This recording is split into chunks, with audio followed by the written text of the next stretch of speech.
Hello, people. I'm Detroit Miracle. Yes, and indeed. Well, right now I am here to speak more about the rule of two. So, this is part two involving the Sith.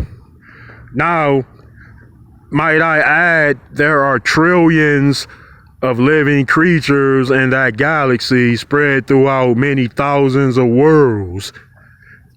So, for that being the case, like there is a lot of learning on all of those worlds, and the force is spread out everywhere. So the force might gift just about any amount of species, beings, and things all over the galaxy.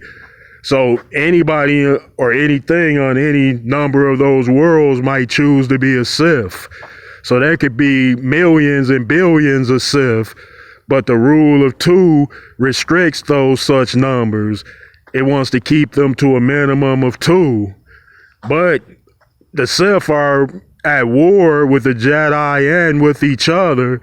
So they've always prided themselves in having greater numbers of Sith Lords. So why would they abide under a rule of two?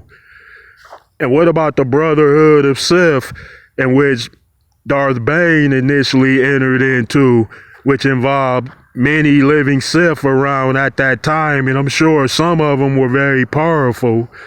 But nevertheless, Darth Bane decided to rid the galaxy of all of those Sith Lords and have himself as the reigning Sith Lord with an apprentice. And in that way, like one Sith Lord will have like a king mentality, then one will have like a servant mentality.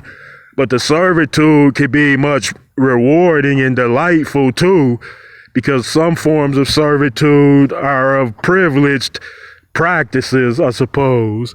So the rule of two restricts that there should not be no more than two. And if there is three, then someone is breaking the rules, so they must be dealt with and destroyed. So it is said the number is always kept at two. They never say how long, but nevertheless, it's been like that for 1,000 years, and Sith Lords have followed that particular doctrine for thousands of years. And if you read and watch some other Star Wars lore and novels, graphics, comics, and in any type of way that they send it out on any platform, you would know that Sith Lords have broken that rule before.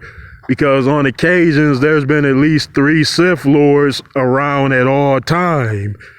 Because it's like the master would have an apprentice would show like a high aptitude, and they would want to take on a student, and the apprentice master would know that that's the way of the Sith apprentice establishing his own power base by taking on an apprentice.